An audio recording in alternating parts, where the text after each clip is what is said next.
Thank you. The gentleman from Texas, Mr. Cloud, is recognized for 5 minutes. Thank you, Chairwoman. Thank you all for being here today. Appreciate your work on this. Dr. Redfield, I appreciated you talking about the ever-changing dynamics of the situation, especially in the sense that scientists even every day are learning more and more and how to deal with this and how to address it. It's been difficult, of course, to get information out to the public, especially in a hyper-politicized environment. I'd like to spend some time trying to clear the record on that as we try to find the proper balance between creating a proactive positive response to real threats as opposed to instigating overreaction on the public and finding that healthy balance.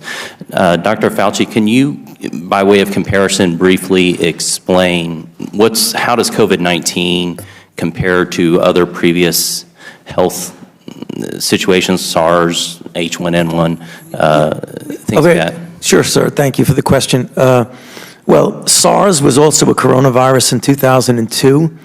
It infected 8,000 people, and it killed about 775. It had a mortality of about 9 to 10%. So that's only 8,000 people. In about a year,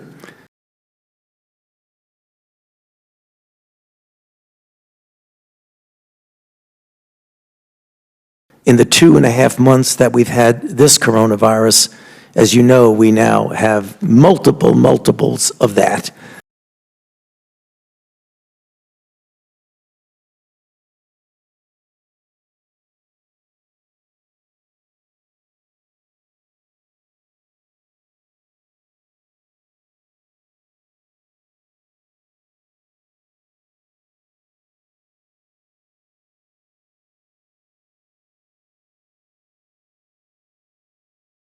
So it clearly is not as lethal, and I'll get to the lethality in a moment, but it certainly spreads better. Probably for the practical understanding of the American people, the seasonal flu that we deal with every year has a mortality of 0.1%.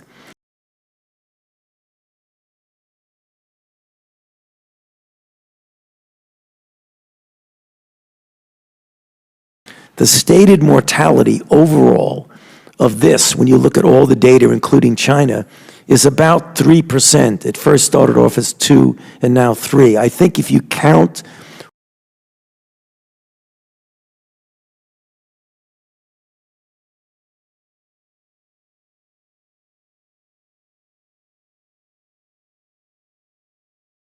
all the cases of minimally symptomatic or asymptomatic infection, that probably brings the mortality rate down to somewhere around 1%.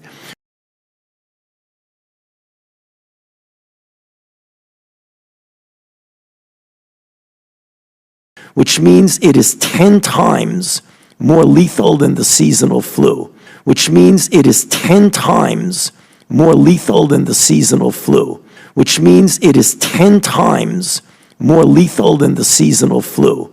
I think that's something that people can get their arms around and understand.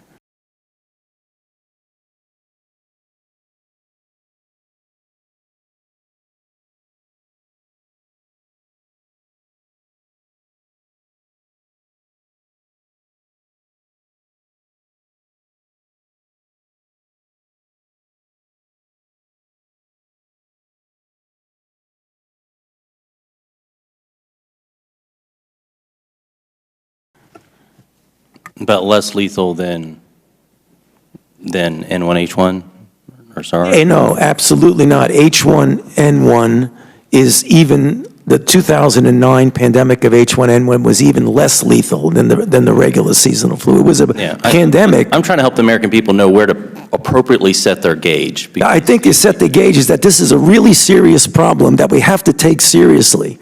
I mean, people always say, well, the flu, the flu does this, the flu does that. The flu has a mortality of 0.1%. Sure. This has a mortality of 10 times that. Okay. And that's the reason why I want to emphasize we have to stay ahead of the game in preventing this.